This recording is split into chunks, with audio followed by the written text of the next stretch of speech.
Every year I'd like to take my family on vacation so that we can all have an enjoyable week of relaxation and bonding time together. We usually stay in hotels, but after having a third kid with my wife, we decided that it would be best to stay in the house, since our 7-month-old son would often cry and throw tantrums most nights. I've never stayed in an Airbnb before, but I decided I would give it a shot since my coworkers spoke highly of it. After getting used to navigating this site, I started to narrow down my search within a couple of cities that my wife and I thought would be nice. I was excited when I found a beautiful house that went for a decently low nightly rate that was just a short walk away from the ocean. In addition, there were shopping plots where we would be able to get our groceries for the week just a short drive away. I looked over the host's ratings on the website. He was a middle-aged man named Tom and was happy to see that he was consistently given a 5-star rating. I booked the house for 7 days, officially planning the trip. After a super long car ride, we finally pulled up to the house around 10:30 p.m. On the Friday we scheduled to check in. The house is pitch black and surrounded by woods, which gave off a bit of an eerie vibe. We followed the emailed instructions given to us from Tom to get into the house. We typed in the garage code and walked to the safe in the corner of the garage to enter the code to get the key.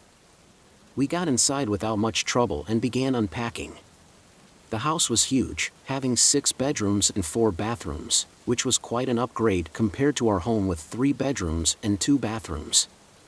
My wife and I noticed that the airs felt musty inside, but we just assumed that nobody else stayed here. The week prior, we all brought our luggage up the stairs and picked out our rooms. Our 2 sons stayed in the same bedroom at the end of the hall, while my wife and I took the master bedroom, putting our baby in the room directly next to us. We were all exhausted from all the traveling, and we probably went to bed around 11:30. At some point during the night, I was awakened to hear my son talking to my mom next to our bed, saying that he heard scary noises, so my wife called him down and tucked him back into bed. This wasn't something uncommon, since our sons were both 5 years old and would often get spooked at night. I dozed off again pretty quickly. Again, I was awakened to both of my sons running in our room, crying. They both insisted that they heard footsteps coming from above them, so I decided I'd flip on the lights to get up and walk around with them to show them that they were safe and nothing was there. After doing this, they finally relaxed and laid back down in a bed. After I closed their door, I checked around again, feeling a little concerned.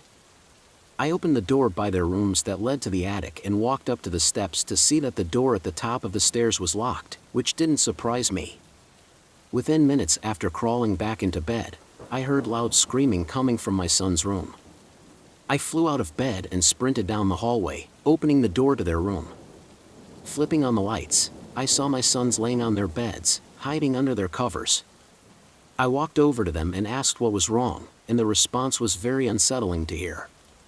My one son told me that he heard the door creak open and there was a shadow of someone staring at him right outside his room. Something about the tone in his voice and the terrified look in his eyes worried me. I typically wouldn't think something like this was true, considering they both get night terrors and we were staying in a foreign place. But with it being the 3rd time now, I couldn't help but believe them. By now my wife was standing in the room with us and she heard everything, so I asked her to take everyone into our room. Now I have a concealed carry license and always carry my gun with me, but I left it back at home, not thinking I need it. I regretted not having it with me, but I knew I had to search the house. As I crept downstairs to the main floor in the dark, I felt scared since it was pitch black and completely quiet. The sound of my breath and light footsteps were the only sounds I could hear, which felt loud despite my efforts to stay quiet. I knew the light switch was somewhere at the bottom of the staircase, but I fumbled around in the dark for a minute until I finally found it and flipped it on. My jaw dropped as I looked around and noticed that the front door to the house was wide open. I knew I had made sure that the doors were all closed and locked before we went to bed. I slammed the door shut, locking it again, and ran upstairs to tell my wife and kids as I locked the master bedroom door behind me. She dialed 911 and they said they would have officers there soon. We were instructed to stay inside the room no matter what, even though it was now around 2:30 in the morning. I thought I'd call the Airbnb owner to let him know that there was some sort of break-in. I dialed his number and I put it on speakers so that my wife could hear him too, if he picked up. What we heard next still haunts me to this day. A faint ringing coming from above us in the attic sounded as I called him. My wife and I both looked at each other in total shock, knowing that the house owner's phone was in the attic. Thankfully, the police arrived minutes after, and we explained everything that had happened. We booked the hotel that night, which was a short drive away from the Airbnb, and enjoyed the rest of our vacation. We eventually followed up with the police, wondering if they obtained any information. It turns out Tom, the owner of the Airbnb, was in the attic that night walking around, which explains why our sons kept hearing the noises.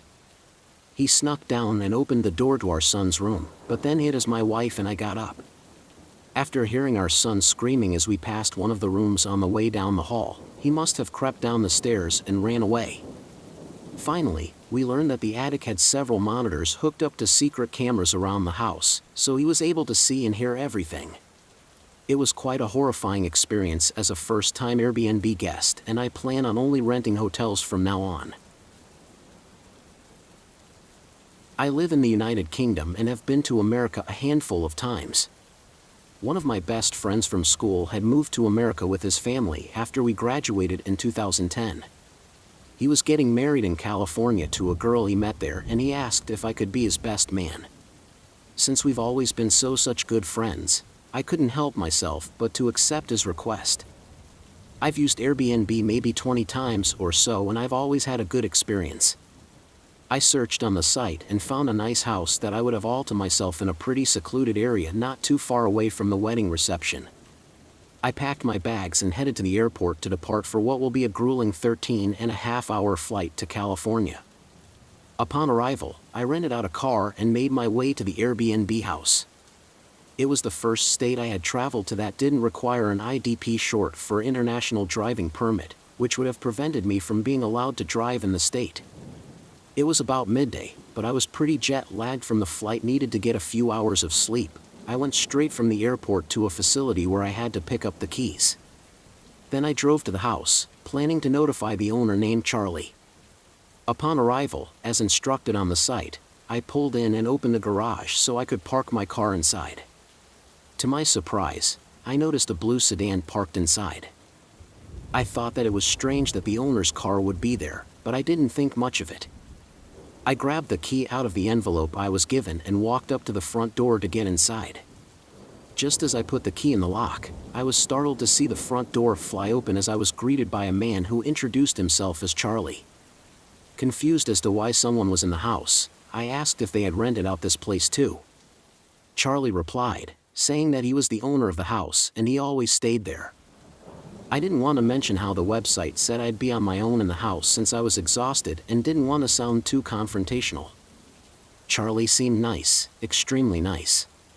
To be more accurate, he was very welcoming and gave me a tour of the house, showing me all the rooms inside.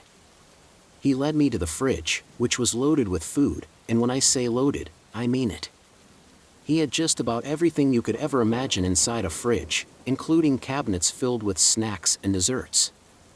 I was pretty happy to see this since I wouldn't have to go out to the store after my nap. I settled and unpacked and took a nap in the king-sized bed. I felt great after getting a couple hours of sleep and headed downstairs to grab a bite to eat.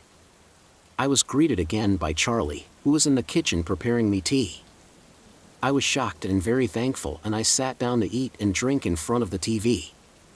He sat down next to me, sitting unusually close as I ate. I didn't think much of it since he was going out of his way to be welcoming and kind to me. We chatted for a couple hours, mainly talking about my life in the UK and how it compares and differs to the US. As the night passed, I felt more fatigued and told Charlie that I needed to head up and get some sleep since I had to meet with my friend the next day to go over the information for the wedding. We said goodnight and I headed up to my room ready to pass out. I woke up the next day to my alarm clock and started getting ready to leave. Just as I was backing out, I got a text from an unknown number saying, "Hey, call me when you get a chance." Thanks, Charlie. Since Charlie knew I had a busy day ahead, I ignored the text and went to meet up with my friend. Returning home late at night, I was greeted by Charlie at the door, which was a little strange not knowing how he would have known I returned. I mentioned how I read his text earlier and didn't get a chance to reply. He looked confused and said he never texted me, but then paused, saying something along the lines of, "Oh, no problem." His reaction seemed suspicious, but I acted like I didn't feel concerned or worried. I grabbed a bite to eat from the kitchen to be followed in by Charlie, who kept chatting.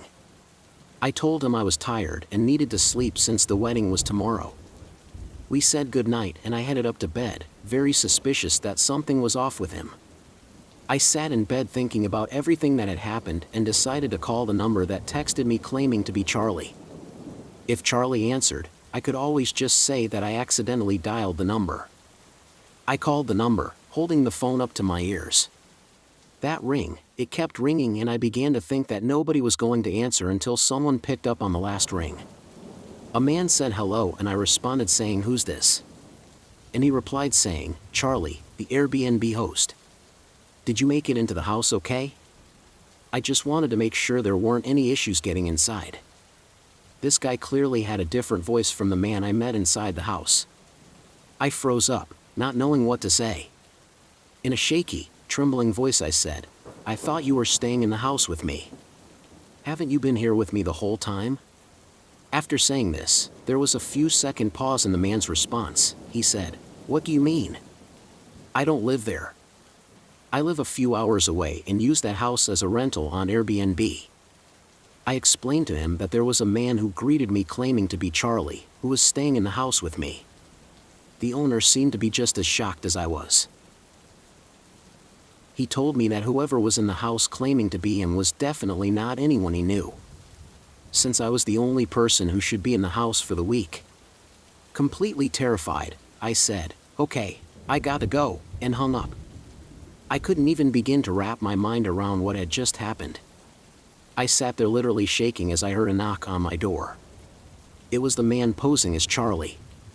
He was asking who I was talking to, and I just said that I got off the phone with my friend and that we were talking about the wedding. Not trying to sound suspicious, this is when he really started acting strange. He asked, "Hey, can you come out here for a second? I have a question." Not knowing what to say, I tried telling him I needed to sleep, but he kept insisting. I asked, "What do you want to ask me?" And he responded in a creepy tone, saying, "I need help shutting off the sink in the basement. I accidentally broke the handle and can't get it to stop. I need you to help me seal the leak." I've watched enough horror movies to know that this definitely was some sort of trap. But I quickly responded, saying, "Oh, yeah, no problem. Just give me a couple of minutes to get dressed. I'll be down there." Upon saying this, I heard him start walking down the stairs. I had to escape. Luckily, I had my keys in the room with me, so I decided my best chance was to jump out the window and take my chances with the fall from the second level onto the bushes on the side of the house. I flung open the window and broke through the screening, slowly preparing myself for the 10 to 15 foot descent. Making sure I had my phone, wallet, and keys, I landed in the bushes, scratching and bruising myself up pretty badly. I sprinted in my car, turned it on, and threw in reverse. As I pulled out, I could see the man looking at me through the blinds, which was a horrific sight. I drove away as far as possible and called my friend, who was getting married. Thankfully, he let me stay in the guest bedroom of his house for the rest of the week. I never returned to get my luggage or anything. Since the drive was far and I was traumatized, I was able to get a full refund for the Airbnb. I eventually alerted the authorities, who couldn't find anyone in the house. It still remains a mystery to this day who the man was inside that house. I work for a company in medical sales, and my position often requires me to travel at least 2 or 3 weekends in a month. I have a company credit card, so I use it whenever I travel, since it covers the expenses. I booked a single room to an Airbnb house, since it was literally 2 minutes away from the building I had to meet at when I arrived. I was supposed to arrive at night and then attend the meeting at 8 a.m. The next morning, I arrived at the airport with my small amount of luggage. Since I was only staying for one night, my flight got delayed 3 times, so I had to ask the company if they could reschedule the meeting to the next day. Luckily, I got a response that night, and they said we could meet the next day at 8 a.m. Since my flight was delayed, I had to extend my stay at the Airbnb for an extra night, which worked out since the next day my room wasn't booked. After waiting in the airport all night, my flight finally took off and I arrived around noon. I ordered an Uber to take me from the airport to my Airbnb. As I arrived, I noticed that the driveway had 4 other cars in it, which wasn't surprising since the house was being rented out by multiple people at once. I rang the doorbell and was greeted by the host, who was super friendly and welcoming. He showed me to my room and I locked myself in, unpacking my tiny bag of clothes and unloading my work stuff. The room was nothing special, but it was all I needed given the occasion. It had a king-size bed, bathroom, and a window that overlooked the busy main road it was located on. Since I had the entire day to myself, I decided to watch Netflix on my laptop. A few hours went by as I relaxed and became more tired. It was only around 6 p.m. or so I forced myself to stay awake a bit longer so that I wouldn't throw off my sleep schedule. As I got myself ready for bed, I heard the front door to the house slam shut and I listened as the couple walked in, being extremely loud and obnoxious. I was a bit annoyed, but I wasn't very upset considering I chose this house knowing that this could potentially happen. I guess I was more worried about finding a place that was close to the meeting I had to attend. I pulled the blankets up and closed my eyes and started to doze off until I was startled awake to yelling and screaming coming from the room next to me. It sounded like the couple that was obnoxiously loud when they came in earlier. I laid in bed as I listened to the argument, hoping they would stop. Instead, their voices became increasingly louder and angrier with every sentence. I wasn't exactly sure what they were arguing about, but it sounded like it had to do something with the guy accusing the girl of cheating. Minutes passed by until I heard a knock on their door. I got up as quietly as possible and put my ear up to the door to try to hear the conversation. It was the Airbnb owner who was not happy with the couple and asked them to leave. The man stormed out of the house and I watched as he walked towards the main road, yelling and screaming to himself. I crept back over the door and listened as the woman and the house owner spoke. Apparently the woman convinced the owner that she would be quiet and that there wouldn't be any more problems since the boyfriend left. I heard the woman close the door to the room and listened as the owner walked down the hall and went back downstairs. I crawled back into bed and finally fell asleep. I remember being in the middle of a dream when I faintly heard a voice. I kept repeating the same thing over and over. I started to wake up quite confused, thinking that it was in my dream until I heard it again. It was a man's voice coming from outside my window who kept saying to come out and talk. I quickly realized that it was the boyfriend from earlier. I didn't want to say anything, obviously not wanting to involve myself with the situation until he started knocking on my window.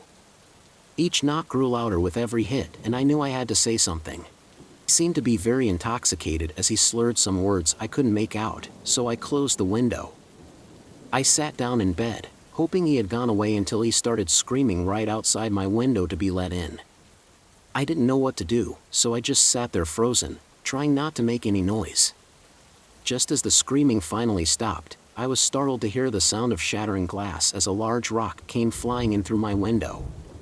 I knew I had to get out and find help, so I sprinted to the door. As I opened it, I turned around to see his 2 hands on the windowsill as he was trying to climb in. I slammed the door shut behind me and ran downstairs looking for the owner who was about to walk outside with his rifle. I told him that the boyfriend came back and thought that I was his girlfriend and that he broke the window and was climbing in. As I ran out of the room, he walked upstairs, aiming his rifle. "The door!" he shouted, asking if anyone was in there, but there was no response. I watched on the bottom of the stairs as he quietly opened the squeaky door to my room and flipped on the lights. He said that he was gone and I was relieved to go back up so I could get my stuff. Once he made the announcement to me, people staying in other rooms upstairs opened their doors and peeked out, including the girlfriend of the crazed boyfriend. She was sobbing and completely shocked as she walked out with her suitcase to leave. I thanked the owner for helping, and I went back into my room to pack and find a motel for the night. Thankfully, I was able to make it to my meeting the next morning and fly back home unharmed.